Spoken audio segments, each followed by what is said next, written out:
Bueno, yo tengo las preguntas aquí, pero ya os digo que no voy a estructuraros. Quiero que,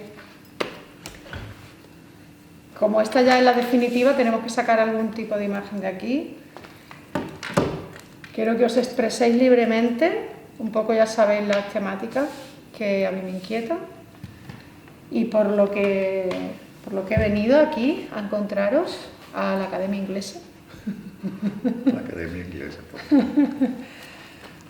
Bueno, a ver, algo me está entrando. ¿Quién empieza? Pues quizá porque estamos aquí, ¿no? O sea, la conversación gira en torno a qué, ¿no? Venga, Jorge, arranca, que tú eres estudios un tío culturales, sensato. a cómo la academia británica es diferente a la española, a cosas que se pueden analizar aquí y que tienen un bagaje histórico y quizá se han hecho de otra forma en España, por ejemplo, o en la academia francesa. Nos interesa todo desde el marco en que sois investigadores especializados en estudios culturales, que es nuestra temática principal, y consideramos que tenéis un nivel de interpretación alto o muy alto para también poder analizar todos los temas colaterales, ¿no?, que están en torno a esto. Podríamos empezar por dónde, o sea, porque estudios culturales gira en torno a relaciones de poder, relaciones de género, ¿no? Producción cultural, ¿no? Distinciones arbitrarias respecto a lo que es alta cultura, baja cultura, análisis social, ¿no?, y crítico desde puntos de vista que quizá no se habían analizado antes, ¿no? Desde enfoques que necesitaban otra mirada y que gracias a los estudios culturales, ¿no?, pues tomando de aquí y de allá, canibalizando de aquí y de allá lo que era útil, ¿no?, de disciplinas, de análisis de la historia, de sociología, de política, pues combinaba lo que era útil y analizaba la sociedad desde otro punto de vista, ¿no? Podríamos empezar por ahí. La historia de los estudios culturales, Birmingham, ¿qué pasó? Salto a Bueno, América.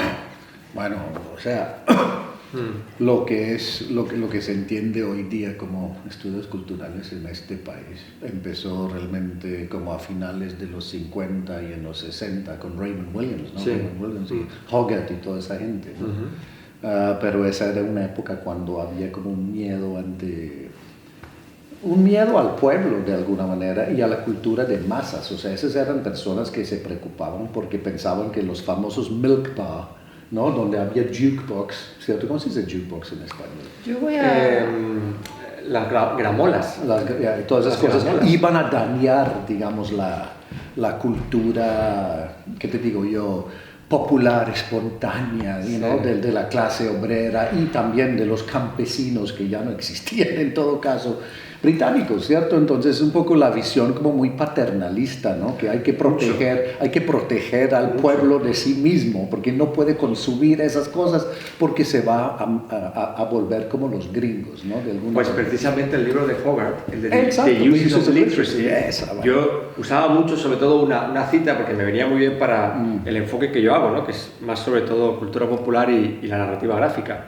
Y Hogarth decía, y bueno, y ahora tenemos esta manifestación cultural que son estos cómics, ¿no?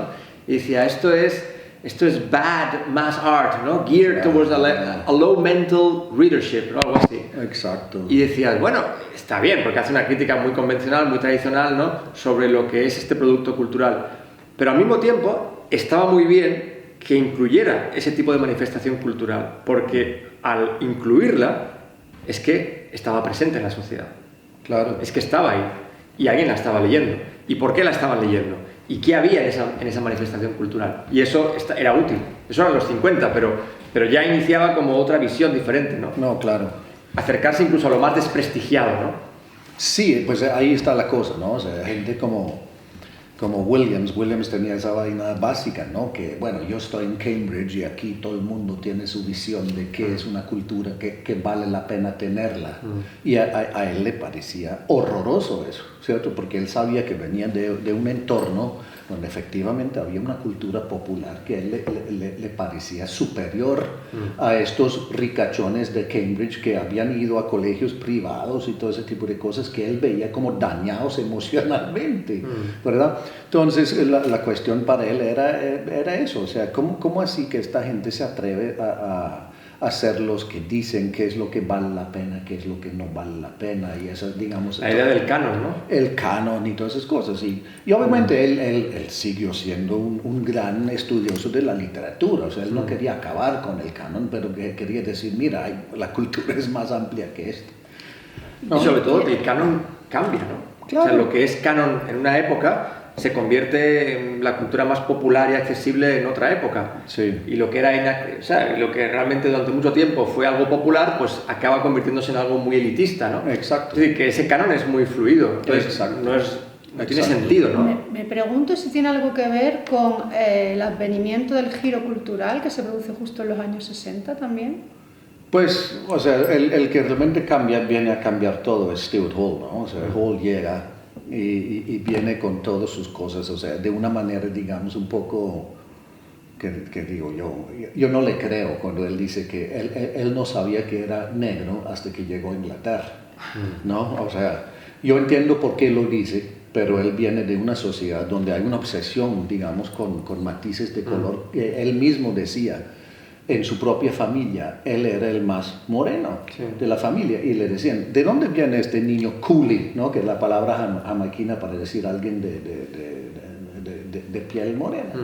Entonces él venía con esas cosas y obviamente se sentía como alguien desde afuera, ¿no? Claro, aunque venía de un entorno, digamos, de clase media, que lo que más quería hacer era como imitar, ¿cierto?, a la burguesía del imperio. Claro, pero entonces llega aquí y él ya vino como otro que vino como letrado, como estudioso de la literatura, ¿no? Un Rhodes Scholarship y todas esas cosas para Oxford.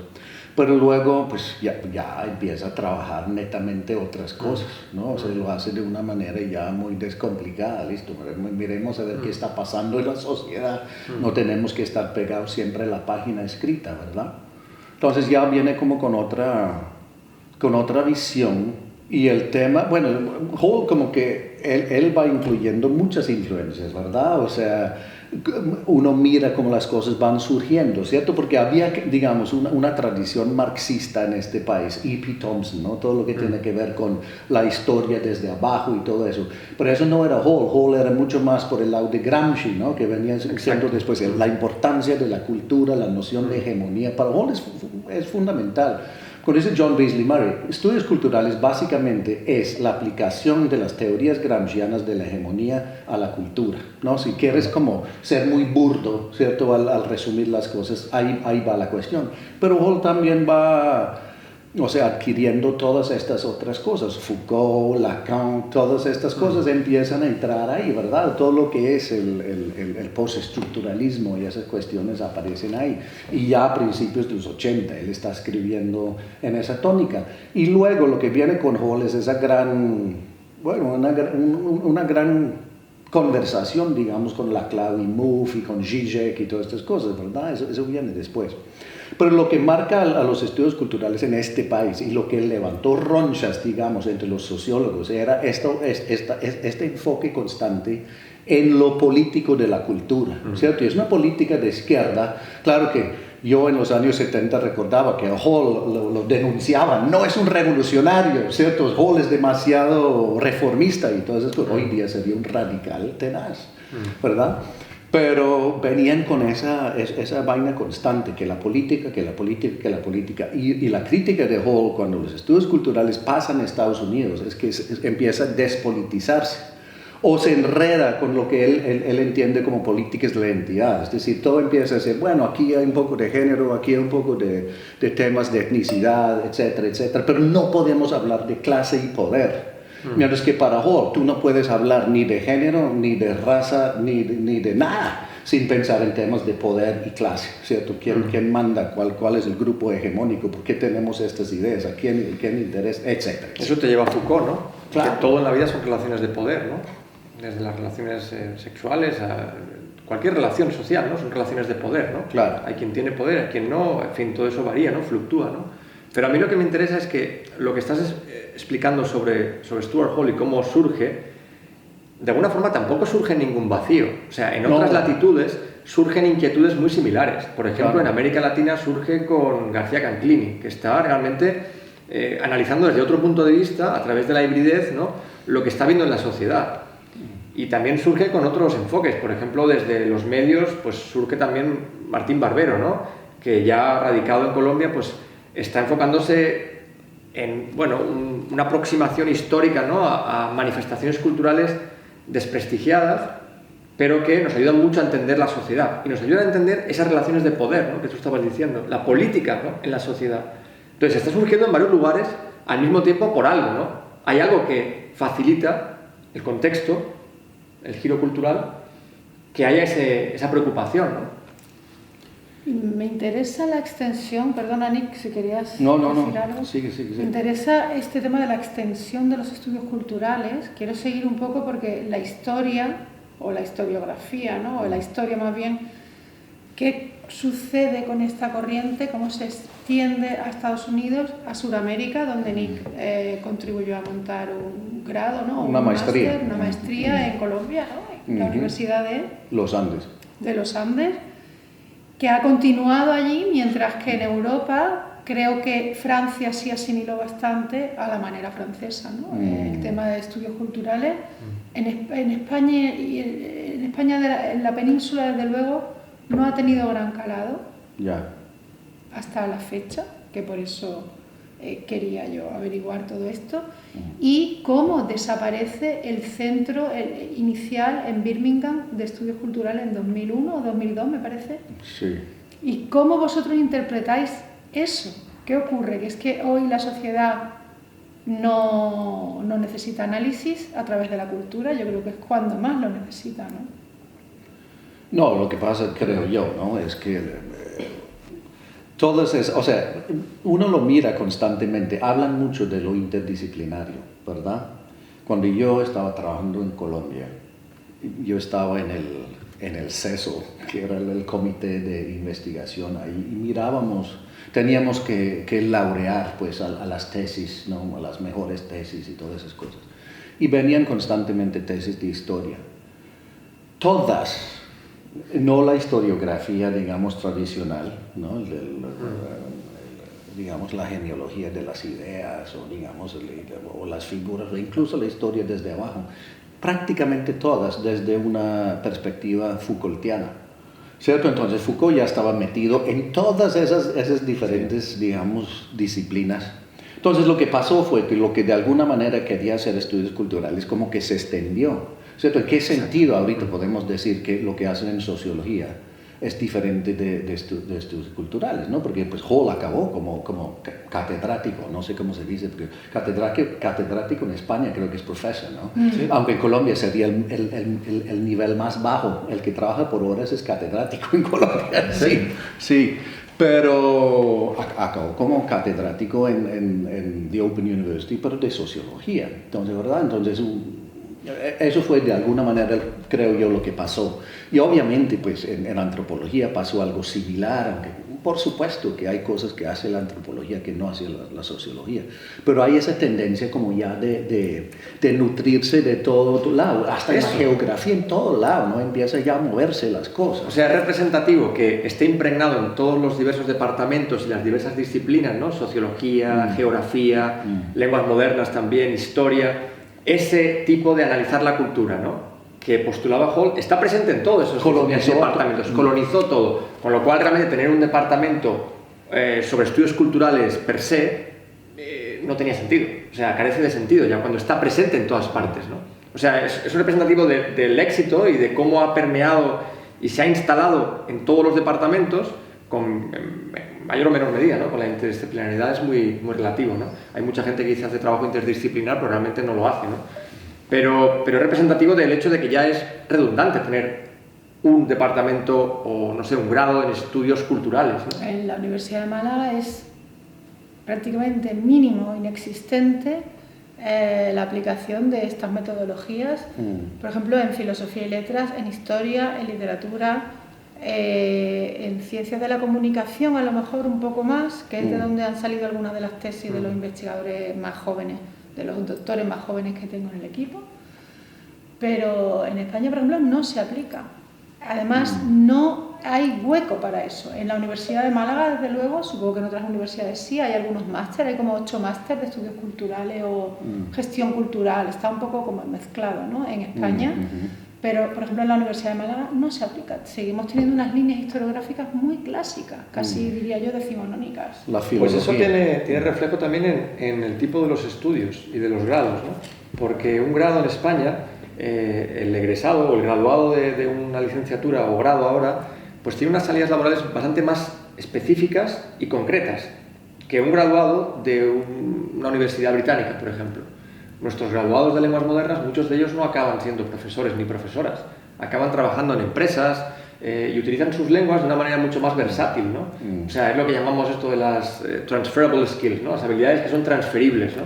Pero en España me parece que todavía la compartimentalización de las disciplinas es fuerte y hay como unos límites, ¿no?, muy claros en los que no hay que traspasarlos, ¿no? Entonces eso también se refleja en las posibilidades laborales que tienen los estudiantes, ¿no?, cuando terminan sus carreras. Ha habido un discurso sobre la interdisciplinaridad todos estos años atrás, durante el tiempo en que yo inicié mi tesis, como estimulando la interdisciplinaridad, y luego no se ha movido nada a nivel académico, a nivel de la investigación, que la fomente verdaderamente, porque para la ANECA, es más, se ha especializado aún más la evaluación. La ANECA, la agencia que nos califica a los investigadores, se ha compartimentado más. Ahora tenemos que elegir, yo que estoy entre ciencias de la comunicación e historia contemporánea, pues tengo que elegir por dónde quiero que se analice mi currículum. Mi currículum está mezclado porque es interdisciplinar, ¿no? Hay un tema ahí que me gustaría que retomáramos, pero un poco más adelante, porque yo creo que hay algo más que llenar aquí, pero ese tema no hay que olvidarlo, porque es interesante hacer las comparaciones con esas instituciones, ¿cierto?, cómo influyen, ¿verdad? Como el papel de Colciencias en Colombia es ruin. Entonces, el colega mío, Eduardo Restrepo, tuvo que amenazar con demandarlos para que quitaran su hoja de vida de ahí. ¿Cómo se llama? ¿Colciencias? Colciencias, sí, Colombia, ¿no? O sea, Colciencias, ¿no? Es la idea. Entonces, ellos son los que manejan, digamos, la financiación y dan el visto bueno de muchas cosas, ¿cierto? Entonces, es ahí donde la gente pelea la financiación, digamos. Pero yo creo que podemos llegar ahí en un momentico, si les parece. Que yo quería agregar un poco sobre lo que estaba diciendo Jorge y lo que tú querías mirar un poco más, es cómo esa extensión hacia afuera, pues, de estudios culturales. Pues yo creo que porque tú mencionaste a García Canclín y a Martín Barbero, que son brillantes, por supuesto, pero yo los veo como un poco posteriores y toman mucho lo que se había hecho ahí y otras cosas.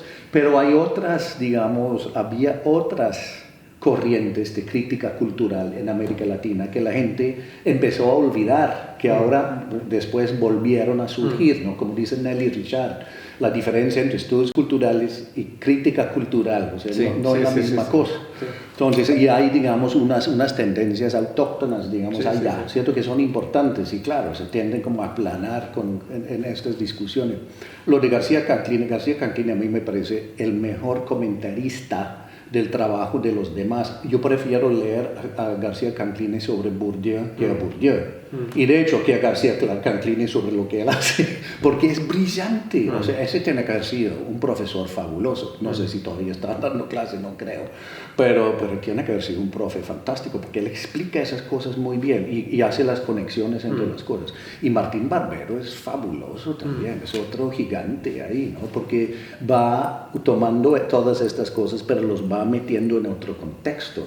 Y lo que me interesa de Martín Barbero sobre todo, porque hay una cosa que es un poco una crítica que siempre hacían, digamos, los sociólogos y los antropólogos a los estudios culturales, es que ellos no tenían metodología y no hacían trabajo, digamos, realmente con la gente, siempre trabajaban textos. Y eso es cierto hasta cierto punto, porque todos venían, digamos, de la literatura, ¿no? La lectura de las cosas. También. Sí, la cuestión de la semiótica y todo eso, ¿verdad? Todas esas cuestiones, o sea, se aplicaba a las cuestiones de lectura minuciosa, ¿cierto?, de símbolos, de signos, de textos, ¿verdad? Cosas que uno puede hacer en la oficina. Y dicen, por ejemplo, que el único trabajo valioso, etnográfico de esa primera época de Hall, de los años 70, es Paul Willis, Learning to Labor, ¿no? Donde sí hay una etnografía bien interesante. Entonces eso fue una crítica, ¿verdad?, hacia lo que ellos hacían. Y yo creo que sí hay una cuestión ahí, porque una cosa que decía que esto no es una disciplina, primero, ¿cierto? No tiene, o sea, su objeto de estudio pues es la vida cotidiana, ¿verdad? Entonces ahí cabe todo, ¿cierto? Entonces, ¿cuáles son las metodologías que vamos a utilizar? Pero eso es una de las críticas también que se le hace a los estudios culturales, ¿no? Claro, ¿cuál es el objeto de estudio? Claro. Al decir que es la vida cotidiana y que es todo, es como que, bueno, es demasiado amplio, ¿no? Se intenta analizar todo, ¿vale eso la pena? O sea, hay que especializarse, ¿no? Y esa es el empuje, ¿no?, que viene sobre todo de la academia británica y americana, de la especialización, ¿no? Hay que tener un nicho de especialización, de estudio, ¿no? No puedes querer analizarlo todo, porque entonces pierdes, ¿no?, tu centro de análisis, ¿no? ¿Cuál es tu posicionalidad, ¿no?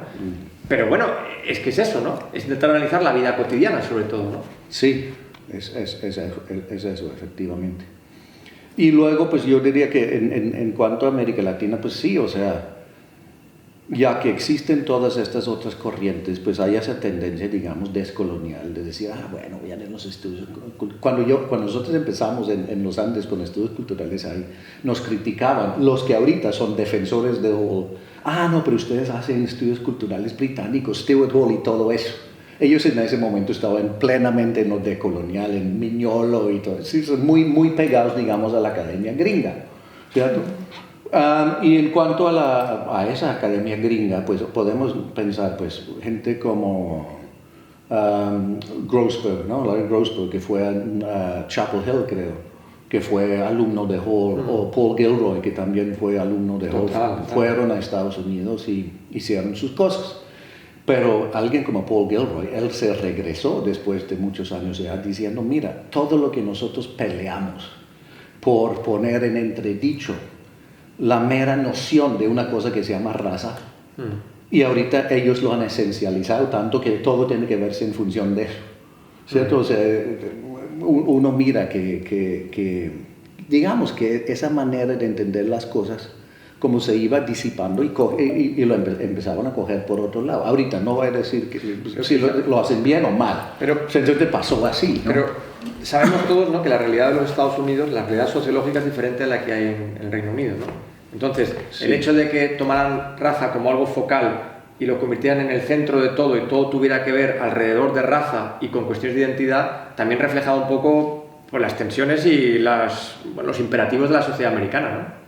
Es decir, las cuestiones y las relaciones de raza, las tensiones raciales, son tan evidentes que no hacerlo hubiera sido también, bueno, no tener ojos en la cara, ¿no? Sí, pero yo creo que la crítica no era que hablaran de raza, porque Hall no hacía sino hablar de raza él mismo, sino de que utilizan la raza como el tema racial, digamos, pero no se puede hablar nunca de clase, ¿no? Y uno podría decir que, bueno, en términos ideológicos, lo que voy a decir es muy burdo también, pero cómo funciona, cómo opera la noción de raza en Estados Unidos, pues no permite que blancos pobres y negros pobres, hispanos pobres se junten.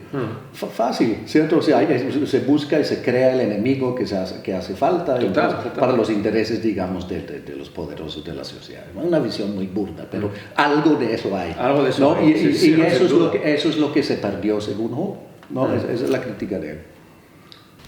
Las cuestiones de raza que tú comentabas, hay una cosa que me parece interesante y es que lo estuve discutiendo con mis estudiantes el otro día. Sí.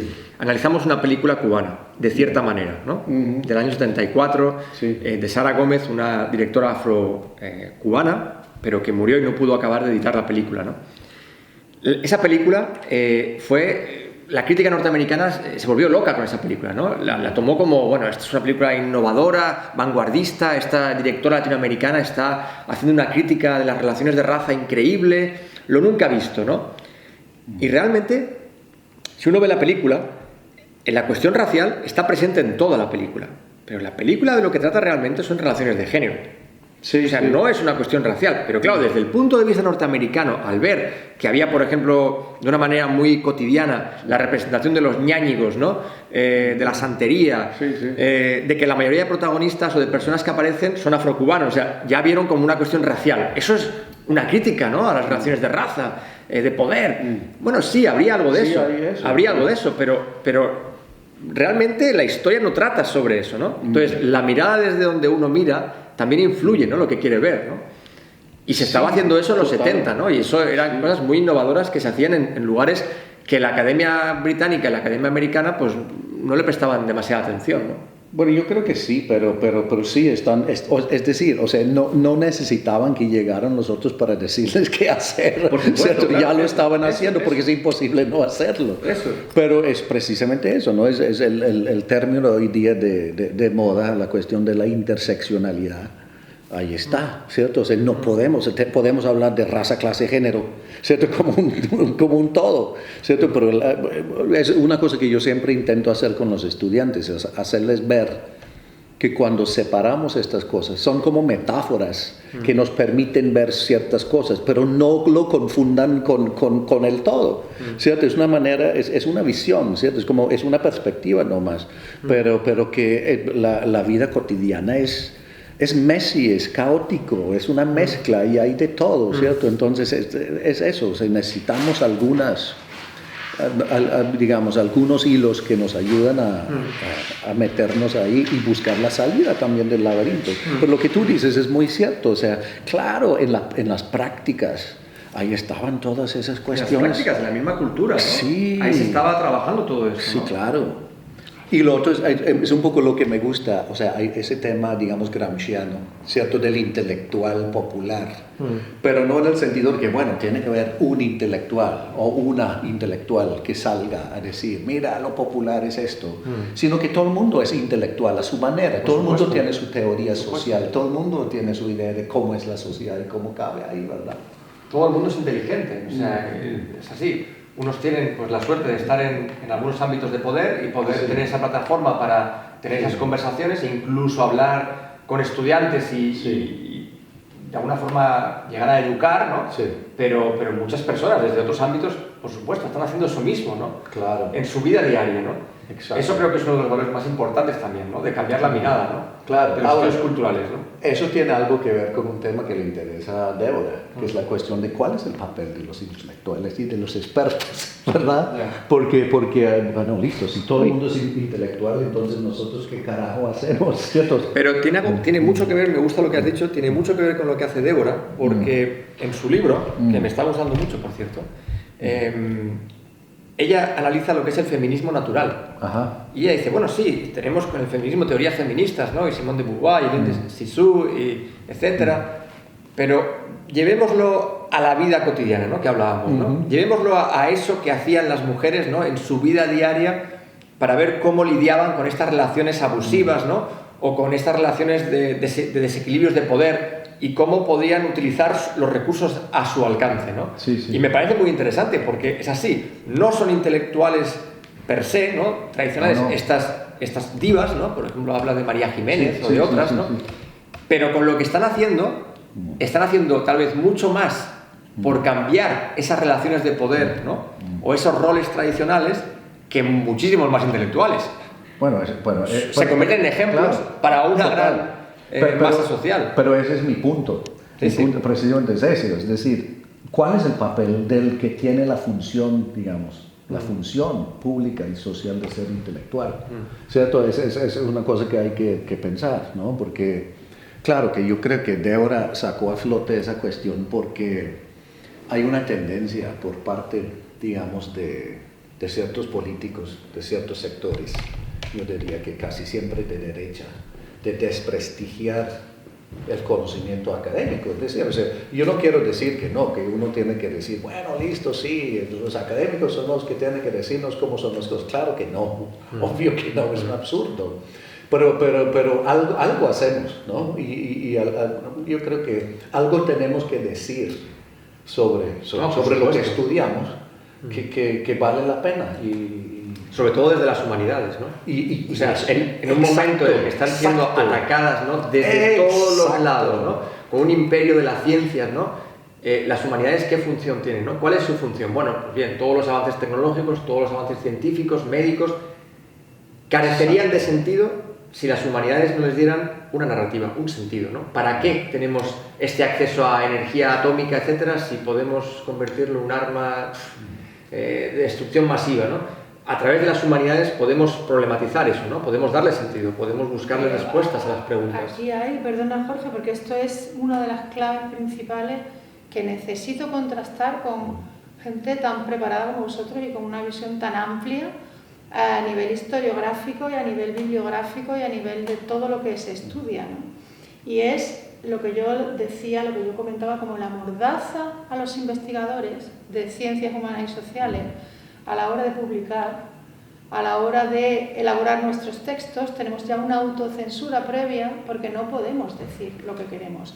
O sea, no podemos dar una interpretación, simplemente yo he leído esto, estoy preparado, puedo interpretar lo que he leído y destilo esto de una forma clara y directa a la sociedad. Se han creado toda una serie de estructuras paralelas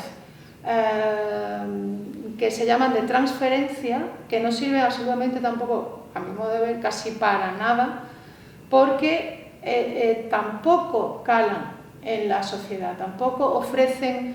Oye, la gente tiene que trabajar, la gente tiene otros trabajos que no son los nuestros, de estar leyendo y de estar estudiando y de estar escribiendo. La gente tiene que atender sus cosas y no puede meterse tan a fondo como nos metemos nosotros en eso, precisamente. Yo, si me tuviera que poner a hacer el trabajo de un tornero, tendría que empezar de pe a pa y dedicarme a eso y dejar lo que estoy haciendo. Pues la gente igual, la gente tiene otras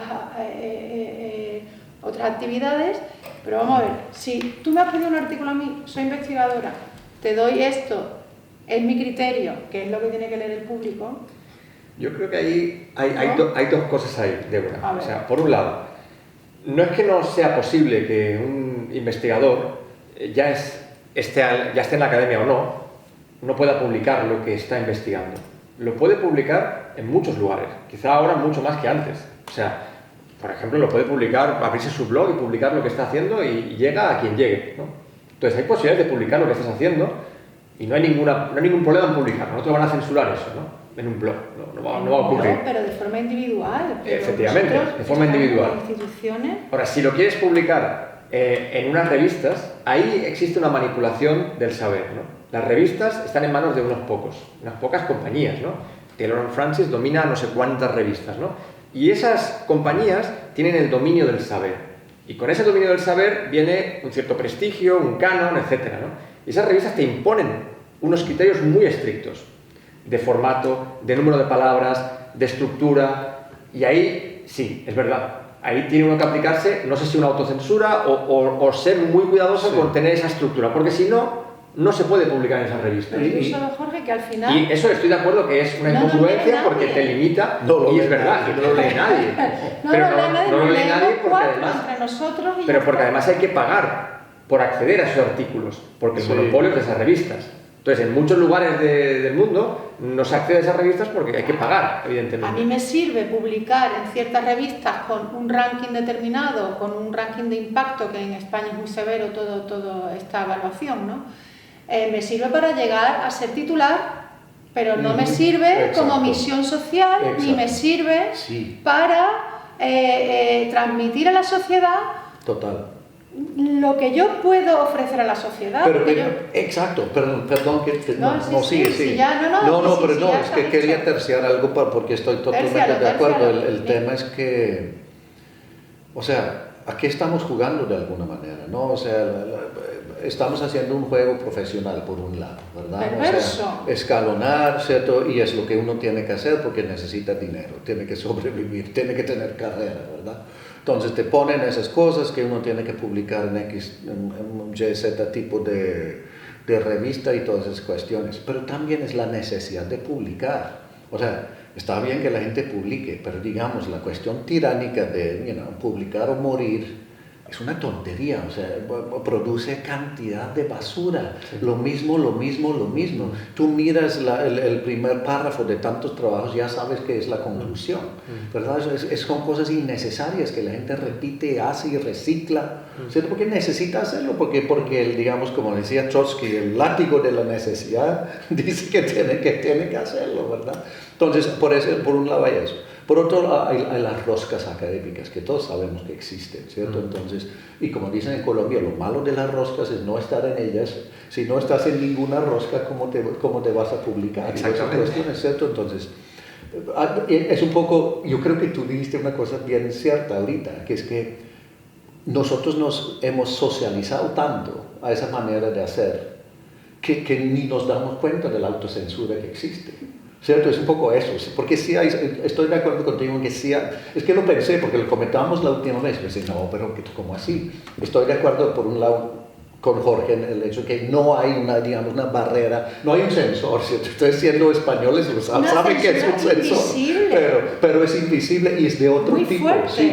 muy fuerte. Y tiene que ver con las prácticas académicas. Pero yo he leído algunos de los mejores artículos o investigaciones en revistas que para nada son académicas. Los he leído en blogs, los he leído en páginas personales, en análisis que me he encontrado en Twitter, incluso en Facebook. O sea, en otros ámbitos en los que he visto análisis de investigación de aspectos de la cultura que me han parecido fascinantes. Sí, pero nosotros estamos margen, ¿no? Aquí, nuestros sueldos, nuestros salarios y en nuestra vida profesional depende de unas instituciones muy antiguas, muy instaladas en la sociedad. Aquí no estamos ninguno porque somos unos cracks, estamos porque hemos tenido una sociedad que nos ha respaldado, que nos ha dado una serie de becas, que nos ha sostenido financieramente, económicamente y socialmente. No estamos aquí porque qué listo soy, qué lista soy. Y entonces, fíjate que soy académico, como hay mucha gente que sí piensa, piensa eso. Y desde el marco de la institución, desde el marco de la colectividad de la institución, tenemos la obligación, creo, social y moral, de corresponder a la sociedad directamente con esa transferencia y no con unas instituciones que igualmente son de transferencia pero diluyen la transferencia y que no se transfiera mucho tampoco, porque si no lo que tienes que hacer es ponerte otro rato a hacerte un blog y a escribir en el blog, tú individualmente como ciudadano, pues luchar contra toda la estructura académica y social que nos instala en una determinada parcela como en una burbuja que no tiene real conexión con la problemática que se está extendiendo cada vez más y es cada vez más compleja, que pienso yo que deberíamos poder tener por lo menos la libertad de voz en esto y la confianza también de las instituciones académicas, la confianza de que los investigadores de ciencias sociales y humanas somos analistas de la sociedad y que a lo mejor puedo decir muchas cosas sin tener que estar justificando cada línea que digo con lo que escribió uno y lo que escribió otro, o puedo tener nuevas ideas. No sé, no sé si me explico bien porque me toca tanto que llega a ser como algo emocional, ¿no? Para mí. Y de esa adaptabilidad tremenda que tenemos, porque claro, es que la carrera es así. Está estructurada así y yo la mordaza sí la veo. En eso, en el lenguaje científico, tenemos un lenguaje científico, yo lo comentaba el otro día, positivista, decimonónico. Tenemos que equipararnos a las ciencias naturales cuando las ciencias humanas, el ser humano es contradicción, el ser humano es negación, el ser humano debería contar con un negativismo epistemológico que no salió ahí, ¿no? Alguien lo propuso, pero se ha quedado como totalmente out, fuera de juego y no es aceptado en ninguna parte. No podemos publicar bajo estas premisas. No podemos publicar, por ejemplo, la intuición del investigador no está permitida. Cuando tú estudias un tema en profundidad, tú llegas a ciertas conclusiones que no son lineales con respecto a la bibliografía ni a las fuentes que has estudiado. Esas conclusiones, que es lo más importante, tú no las puedes dar en tu investigación. Eso es muy interesante, por varios motivos. Uno de ellos es porque me reconozco en eso que estás diciendo, en entrar dentro de un formato que te va orientando de una forma particular. Y me reconozco por esa responsabilidad que tenemos en este ámbito universitario para con, por ejemplo, nuestros estudiantes, ¿no? Y yo les reitero siempre, lo que tenéis que hacer es analizar, criticar, ¿no? Un análisis crítico. Pero el análisis crítico no puede ser solamente lanzar tu opinión y ya. Tienes que justificarme esa opinión, tienes que convencerme de esa opinión, tienes que utilizar ejemplos evidencia. Ahí quizá yo les estoy restando un poco en la parte de la intuición. Claro, de la intuición. Estás metiéndolos en una estructura. ¿Y no crees que entonces podríamos caer en, bueno, todas tenemos intuiciones, todos tenemos opiniones, pero hasta qué punto esas opiniones son sólidas, ¿no? Pues, y no van más allá de simplemente eso, lo que me nace decir en ese momento. Eso lo determinará el tiempo y lo determinará la misma sociedad. Lo que desde luego, si no somos capaces de hacer una transferencia real a la sociedad y todo lo que escribimos se queda en discusiones bizantinas entre académicos, entonces sí que nunca lo vamos a saber.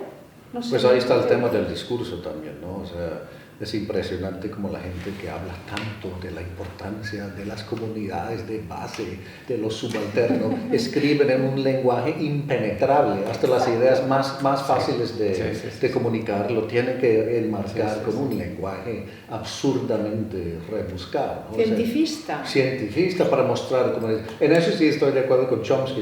¿Por qué hablan así? Porque así pueden ir a un cóctel y hacer que, no, yo soy igual de inteligente que un físico nuclear. Nadie me entiende. ¿Cierto? O sea, si nadie me entiende, exactamente. Qué Hay una inteligente parte de eso, soy. ¿no? Claro.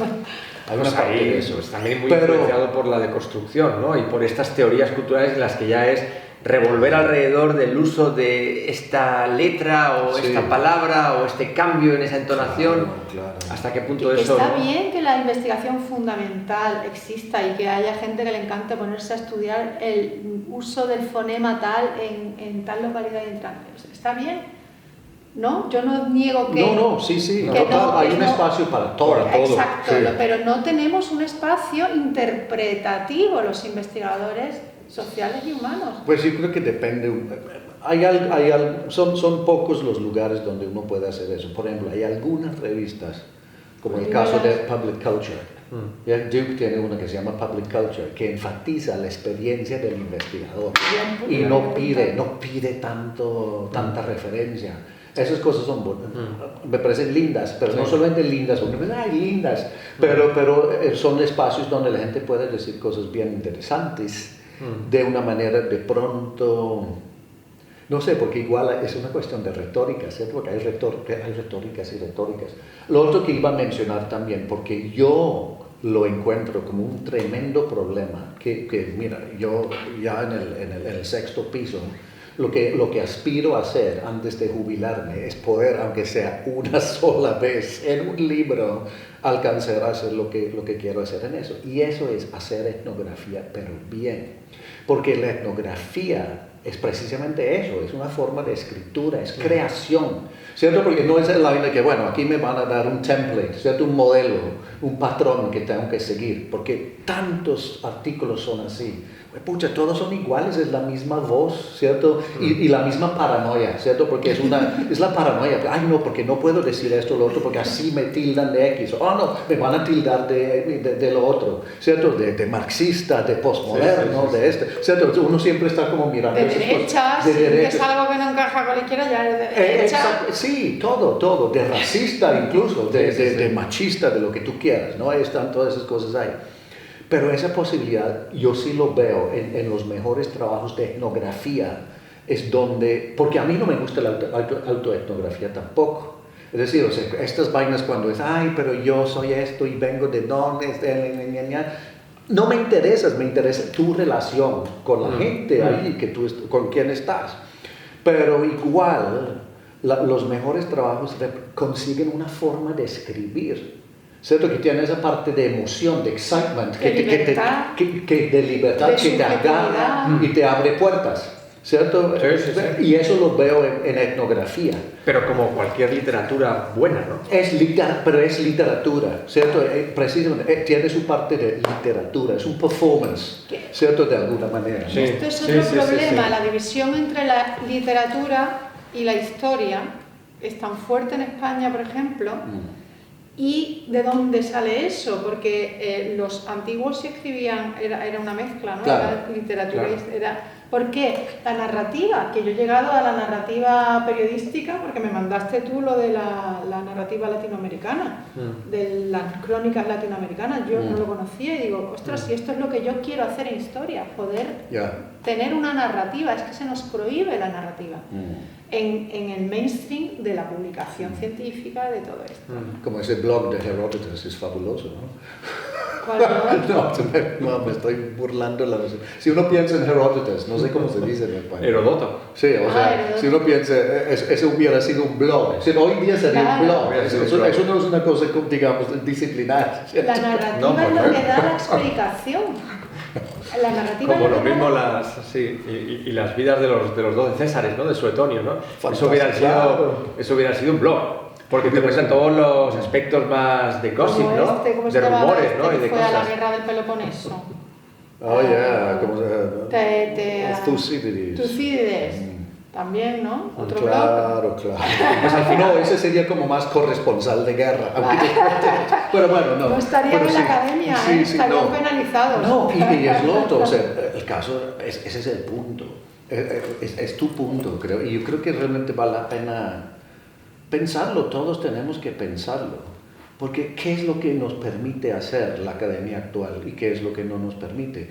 O sea, Marx no hubiera podido escribir Capital en las condiciones de las universidades, pues claro, él lo hizo por su cuenta en todo caso.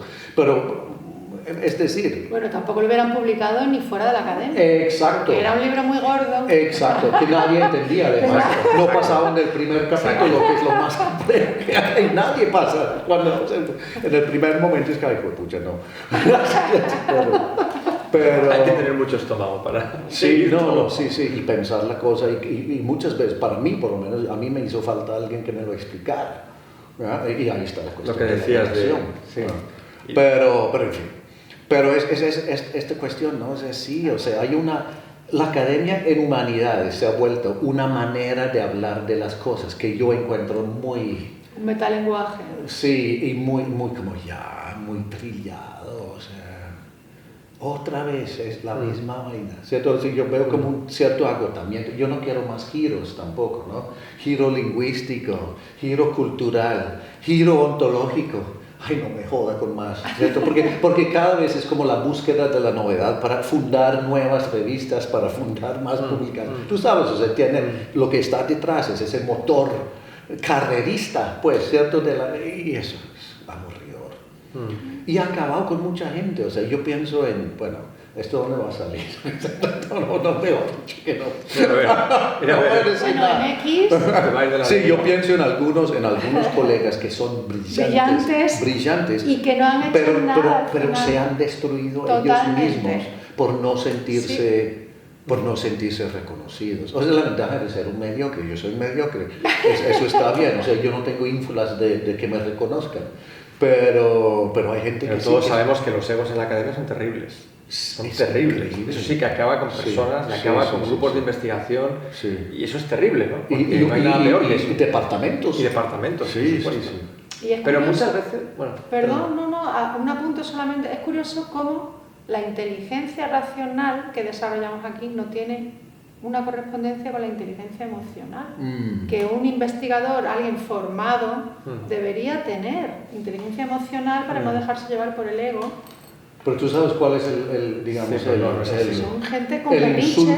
el insulto más común ¿Cuál? entre mis colegas es decirle a un colega autista. ¿Cierto? O sea, son hipersensibles hacia las cosas que los afectan a ellos, pero no empatizan. No empatizan. Y es interesante ver un autista llamando a otro autista, ¿cierto? Pero yo lo he escuchado muchas veces y es muy brutal decir es eso. muy brutal decir Es eso, muy sobre brutal todo porque hay decir personas eso. que tienen esa condición. Exacto. Y no es fácil vivir con esa Y condición. no es fácil vivir con eso. Y eso afecta al día a día de esas personas, ¿no? Exacto. Y usarlo como, pues, no sé, como un insulto, No, me parece no es algo, un insulto, me como parece una- algo barrio bajero. Bueno, no sé, Es quizás es terrible, como una sí. definición, ¿no? Porque no es una... al autismo natural es una condición natural Exacto. y llegar al autismo por ambición personal, por carrerismo, como dice Nick, o por ceguera investigadora, ceguera intelectual, que también, claro, que tenemos que tener en cuenta la ceguera intelectual, es otra cosa muy diferente. No sé si habría que inventar otro término que no fuera autista, que definiera esta forma de salirse de la realidad, de estar solamente concentrado en lo racional y además positivo o positivista y lineal. O sea, es una estructura de pensamiento lineal que no pierda puntada de nada. O sea, el pensamiento a saltos, que es una característica del ser humano, que eso es la intuición, el pensamiento a saltos es lo que está prescrito. Afortunadamente también, ¿no? Con los estudios de memoria, ¿no? También hacen, entre otras cosas, cuestionan ese pensamiento lineal, ¿no? La memoria, ¿no? Es circular muchas veces, ¿no? Uno va atrás en el tiempo, uno cambia lo que ahora no siente uno lo mismo por esos recuerdos que sentía con 20 años menos, ¿no? Es decir, no es lineal, ¿no? Realmente todo va dando saltos atrás y adelante en el tiempo. Y en espiral, y pero a mí en zigzag. Lo que tú comentabas, Débora, sobre estas personas que pueden estar ensimismadas, ¿no? En un ambiente cultural muy propicio, muy gratificante, muy interesante, ¿no? Pero que pierden totalmente la conexión con la realidad cotidiana, ¿no? Ahí es cuando se pierde una parte fundamental del trabajo y de la labor que se realiza aquí, en una universidad, ¿no? Porque tienes que enseñar, estás enseñando a estudiantes, estás guiando, ¿no? No eres el que enseña y que es el que tiene todo el saber, eres una persona que guía, ¿no? Eres una persona que está co-creando, ¿no? Saber con tus estudiantes, pero si te mantienes en ese lugar inaccesible, ahí vas a perder todo, ¿no? Toda posibilidad de poder llegar a tus estudiantes y conversar con ellos. Esta es una postura tuya muy individual, que la tenemos algunos, pero es que en gran parte uno de los problemas del aprendizaje, de la enseñanza superior, es que enseñamos desde esa postura, o hay toda una estructura que favorece enseñar desde una postura aséptica. Bueno, yo digo esto, pero siempre que no me mojo, porque claro, el investigador no se puede equivocar. Nosotros tenemos que reclamar el derecho a poder equivocarnos, claro. O sea, que tú aportas tu subjetividad y puede ser que te equivoques. Y arriesgarnos a equivocarnos, claro. Y que se acepte el error y que se acepte que hoy yo diga una cosa mañana con 50 otra. años y con 60 diga otra. Esas son cosas que no se hablan en la academia. Entonces hay como toda una estructura que favorece eso, y la mayoría de los profesores de la enseñanza superior, por lo menos los que yo he conocido, no se pringan, enseñan desde posturas asépticas, racionales, justificadas, para que se ocurre algo aquí. Yo era un simple transmisor, ¿no? Es como un poco el periodista. Oye, que yo era de prensa, yo no tenía nada que ver, ¿no? Con el contenido, ¿no?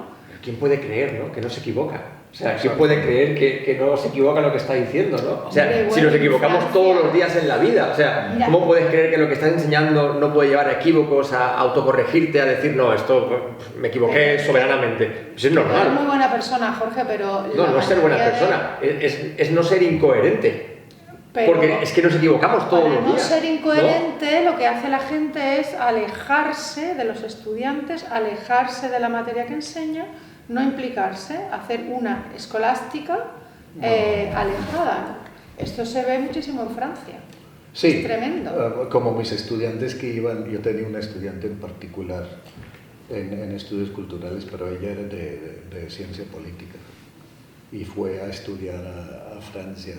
Y ella decía que siempre le decían, ¡oh, sujet! Ya estaba fuera del tema, ¿cierto? Salía del tema. ¡Oh, de sujet! ¡Oh, sujet! ¡Oh, de sujet! Entonces, ahí sí, ahí está la cosa. Pero la enseñanza, yo creo que aquí no es tanto, aquí yo creo que la enseñanza es más cercana a los estudiantes, yo lo siento por lo menos. A mí me gusta estar en los talleres, a mí me gusta estar ahí hablando, haciéndome el payaso también. Ellos tienen que entender quién soy yo. Yo tengo mis prejuicios, yo vengo en este sentido. De hecho, yo estaba mirando en estos días, un colega nuestro, un amigo mío, de hecho, John Beasley Murray, que trabaja en Vancouver, en la Universidad de British Columbia. Él estaba mostrando las introducciones a sus módulos. O una que tiene, y a mí me gustó mucho porque él empieza a explicarles a los estudiantes, mira, este soy yo, yo vengo de este entorno, esas son las cosas que a mí me gustan, la subjetividad. Todo esto, entonces ahí lo va reconociendo desde el principio y me gusta eso, o sea, ya llegan sabiendo quién es el loco que les va a dar clases. La subjetividad, el derecho a la subjetividad del investigador, ¿no? Y a la personalidad, y eso tenemos un pequeñito espacio libre a veces, no siempre, dependiendo de qué sitio, de qué departamento, en cuanto a los alumnos, pero deberíamos poder tenerlo de cara a la sociedad, ¿no? Sí. En general. Sí, y aquí, bueno, ¿cómo funciona eso? O sea, ellos tienen sus, digamos, sus términos, ¿cómo hace tiempo? Ahí vamos. Tienen sus términos neoliberales para pensar en esas cosas, ¿no? Que el tema del engagement, ¿verdad? Entonces, ¿cómo vas explicando lo que haces a públicos más amplios? Y por un lado está muy bien, ¿verdad? Por ejemplo, si apareces en The World at One, The World This Weekend, el programa de noticias, digamos, del fin de semana, tal, lo ponen ahí, bla, bla, bla, y de alguna manera es un logro, ¿verdad? Pero, digamos, un diálogo constante, ¿no?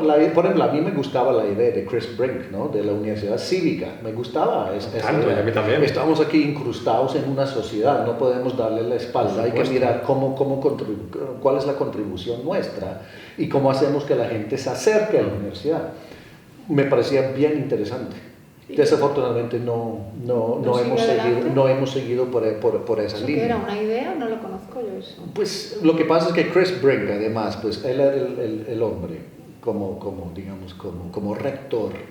Él tuvo el trabajo de nazificar de alguna manera Stellenbosch, que era la universidad del apartheid en Sudáfrica. Sí, ¿no? Sudáfrica. Entonces, obviamente, él entendía mucho esa cuestión de que cómo volvemos esto, que era tan elitista y además racista, parte del entorno de la sociedad sudamericana, porque además es de las universidades más prestigiosas del país. Entonces él llegó aquí con esa idea, y claro, tú llegas a Newcastle y bueno, pues tú ves que la universidad aquí pues desempeña un papel importante, o sea, esta zona que, ¿cómo se entiende? O sea, es un lugar que por bonito que haya quedado quizá con la plata de la Unión Europea que comentábamos la última vez, es desastroso eso también, ¿no? Lo que era un centro de producción se volvió esta cosa de trabajos, como decían en Colombia, trabajos chimbos, ¿cierto? De servicio. Venderse bocadillos. Sí, es terrible. Pero entonces, ¿qué hace la universidad para ayudar? O sea, ¿cómo la universidad puede ser la ciudad misma mirándose y la sociedad misma mirándose? Hay que hacer que la gente se acerque. Y es algo que no hemos alcanzado a hacer. Y además, si alguien fuera a proponerlo ahorita, todos sabemos cuál sería la reacción de nuestros colegas. Pues, ¿con qué tiempo? ¿Cierto? Hay otra tarea más. O acercarnos nosotros. Sí, pero también. Desde un espíritu mucho más revolucionario y no desde estas instituciones incrustadas nuevas que son la transferencia universitaria y de no sé cuánto, que no funciona. Es igual que el resto de la academia. Y es un poco, ¿sabes dónde yo veo esto? Esa técnica, voy a sacar unos primeros planos. Yo lo veo muy de cerca en las solicitudes de financiación, ¿verdad? Tú sabes, como Philippa es experta en manejar ese lenguaje, sabe cómo manejar el lenguaje que a ellos les gusta. Habla de stakeholders y esto, tú sabes, Totalmente. Es un lenguaje realmente ruin, pero toca utilizarlo. Pero tienes que usarlo para poder capturar la imaginación del lector y poder convencerles de que cierto tipo de lector, además. Bueno, te interesa el lector que te va a valorar ese proyecto de una cierta manera para garantizar la financiación. Así es. Entonces tienes que capturar su imaginación. Pero que viene además, o sea, podría ser tú, podría ser yo, sí. que no le jalamos a ese discurso, pero igual sabemos que estamos trabajando dentro de esa línea. Exacto. Y de ahí volvemos un poco al tema de Débora, de las vainas invisibles que nos hacen actuar o evaluar de X manera, ¿cierto? Sin pensarlo. Es otra tarea que hay que hacer, listo, y tú sabes, hay que, la cuestión de lo colegial, ¿cierto? Uno tiene que hacer esa cosa, como evaluar artículos, etc.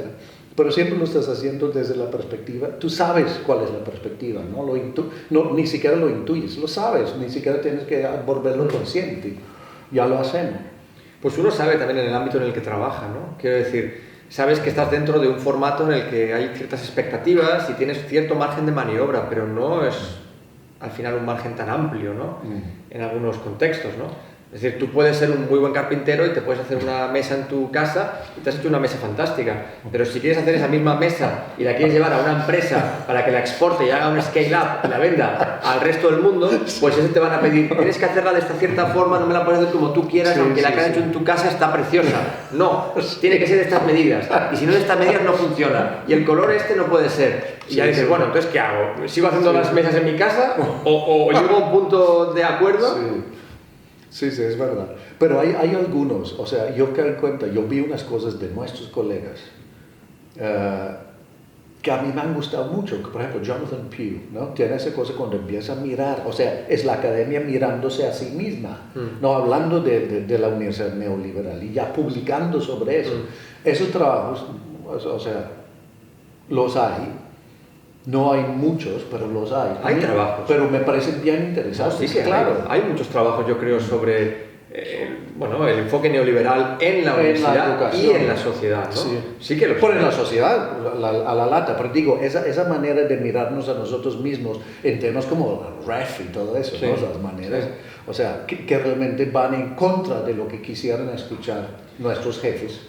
Pero es una forma de hacerlo como otra, Nick. O sea, aquí en el Reino Unido se hace enviando unas ciertas publicaciones o libros y hay un grupo de supuestos expertos que van a leer y van a evaluar eso, ¿no? Externos, que está muy bien porque es transparente. Eso me parece bien. Pero en otros sistemas, y hemos hablado con esto con Débora, en el sistema español, es una cuestión de dónde has publicado, en qué revistas, y esas revistas tienen un cierto prestigio. Y eso es lo que determina la calidad de ese artículo o ese libro. Pero no hay un grupo de expertos, supuestos expertos, que van a leer todo el tiempo. Entonces, es otro enfoque, es otra forma de hacerlo. No me parece especialmente mejor.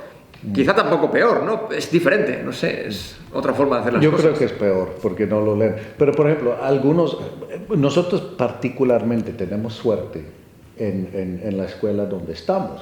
Porque no nos exigen publicar en una revista. Por supuesto que tenemos. Sí, eso es una tremenda ventaja comparado con otros colegas en humanidades y ciencias sociales que sí tienen que publicar en, yo qué sé, en International Political Sociology o alguna vaina de esas, ¿cierto?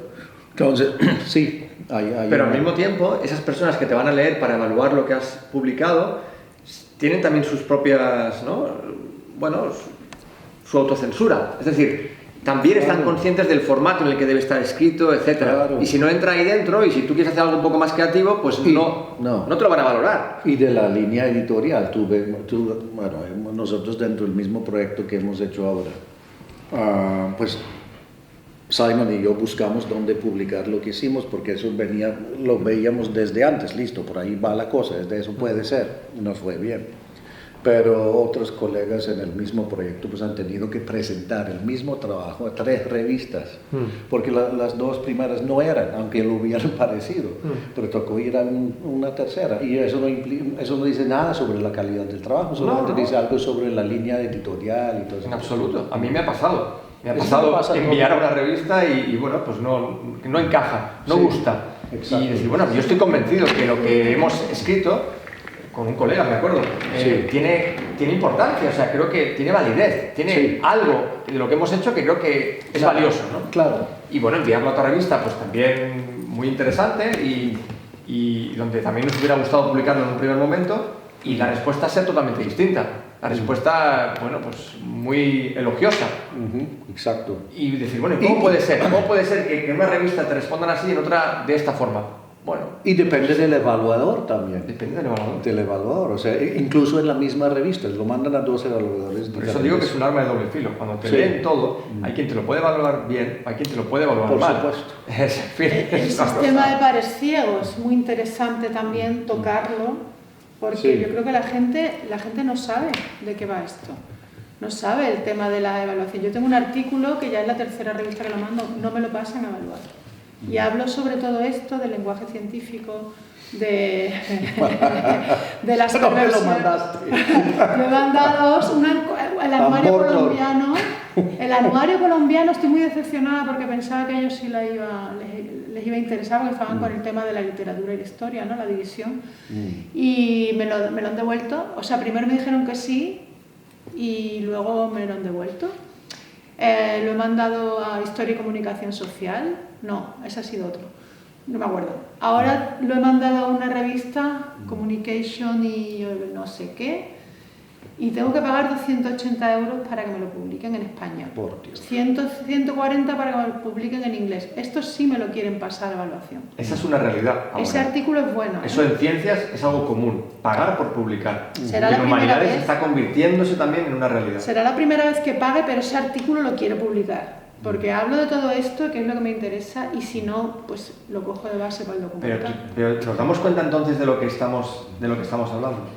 O sea, vamos ¿Sí? a pagar por publicar un artículo, Pero que es el fruto del trabajo de investigación de no días, a veces semanas o meses, o a veces años, tener que pagar por ello. Sí. Es decir, No te pagan ¿en aquí, qué se ha convertido tenemos esto? que pagar.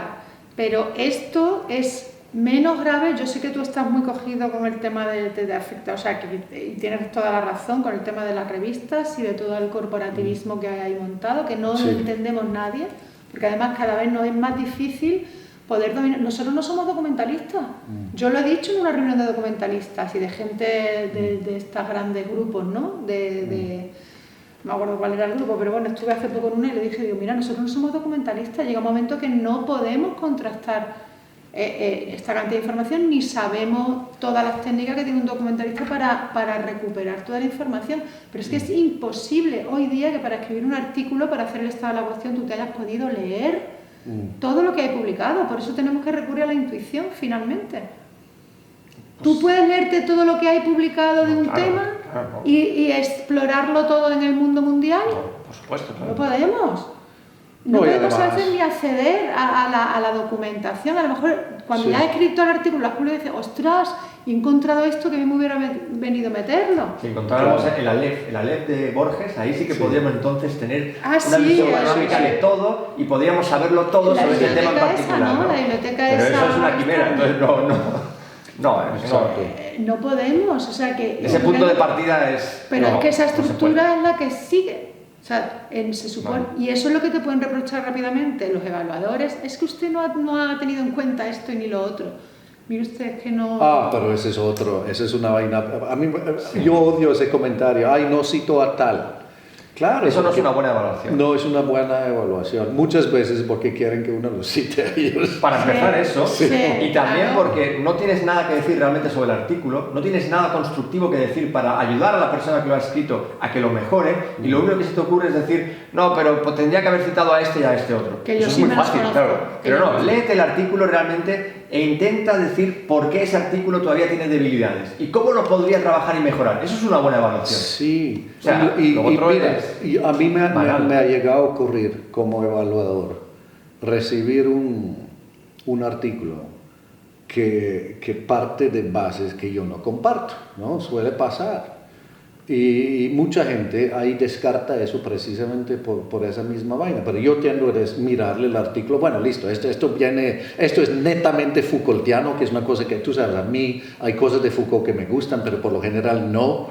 Entonces, y lo miro, pero desde su propio, digamos, desde su propio punto de partida y entre sus parámetros, ustedes han publicado cosas peores que esto antes. Entonces, o sea, Partiendo de eso. publíquenlo, no, pero si está bien ¿Se escrito, sostiene háganlo. o no? Se sostiene o no, aunque yo esté en desacuerdo Exacto, con sus bases, exacto. no importa. Exacto. Pero es que, ¿qué tal es desde, si uno parte de ahí, listo, bueno, a ver cómo lo hace. Pero eso es una evaluación constructiva. Claro. O sea, tú lo lees y no puedes compartir el marco teórico, pero puedes valorar si es un marco teórico sólido o no. Sí. Eso es constructivo. Lo otro es banal. Me he equivocado antes, prescrito no proscrito. Proscrito. Proscritos acabaremos todos al término de este documental. Sí, eso me preocupa un poco. ¿De verdad preocupa? Pues a mí no me preocupa nada, vamos. Si No, te sí me digo por dónde me lo paso, porque Me es que preocupo por Jorge. tengo. Él Creo, tiene más que perder que yo. ¿tú crees, Jorge?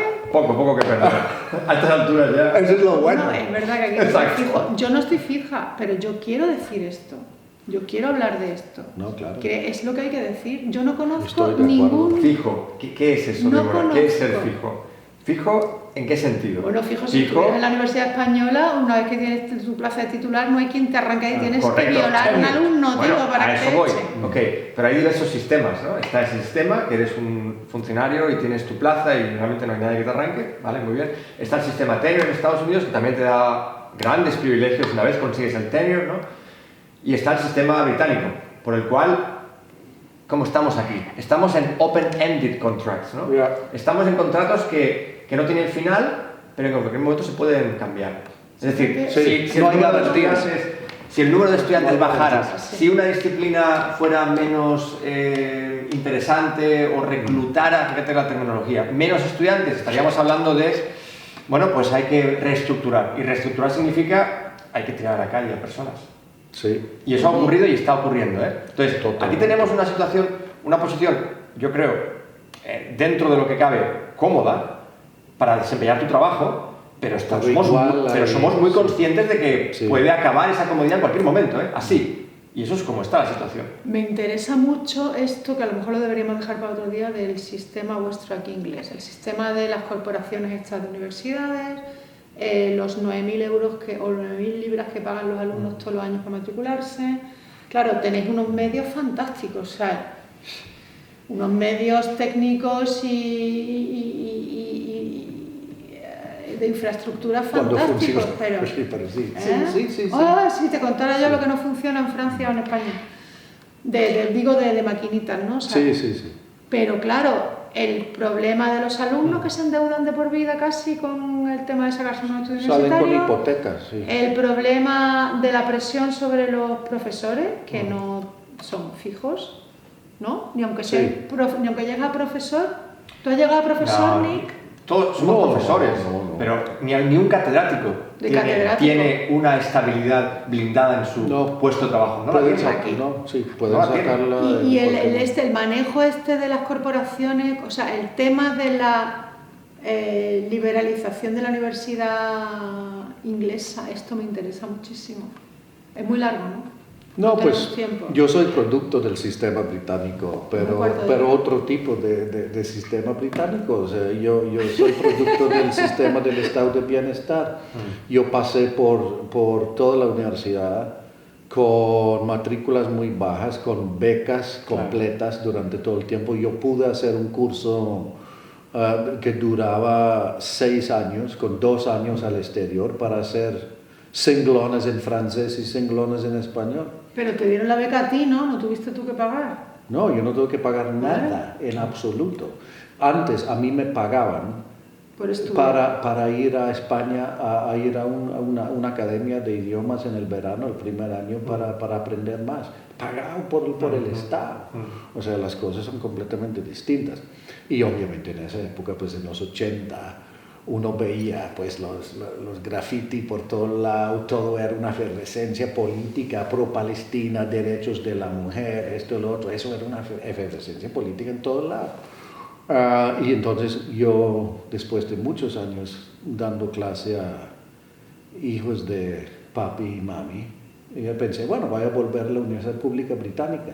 Y llego acá y encuentro que, pucha, ya es la misma vaina neoliberal que ya tenía en otro lado. ¿Cuál es la diferencia? No hay graffiti, hay un conformismo tenaz entre gente que se endeuda, ¿no? El papel de la deuda como arma para de control. fomentar conformismo es impresionante, ¿no?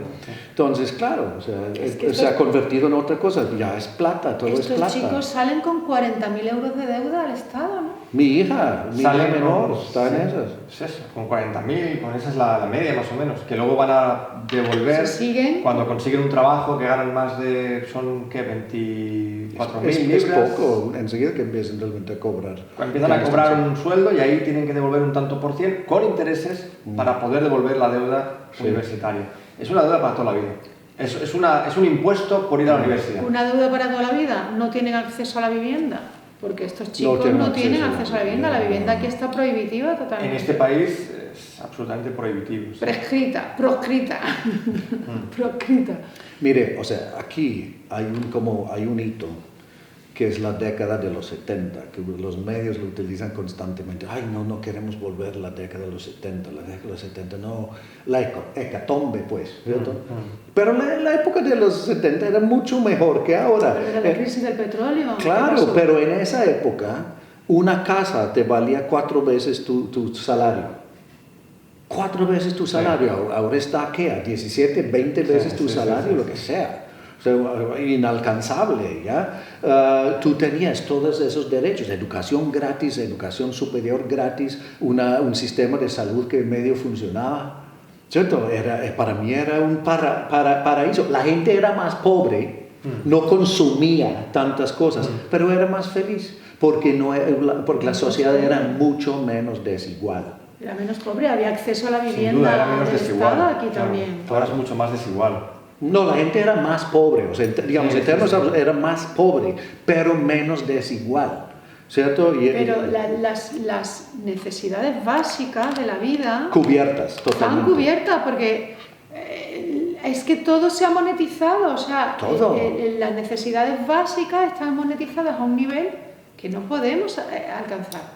Miren, en Bogotá, ahorita yo tengo que irme ahorita a clase hablando de la importancia de dar clase y todo eso, pero en Bogotá una cosa, a mí me impactó cuando volví después de dejar la Universidad de los Andes, que yo vi que en el centro, que es una zona que ha vivido, digamos, una gentrificación parcial, pero han creado grandes espacios públicos, había como unas placas ahí, espacio público, traído por Universidad de los Andes. O sea, privatizaron hasta... Es decir, el espacio público tiene un dueño.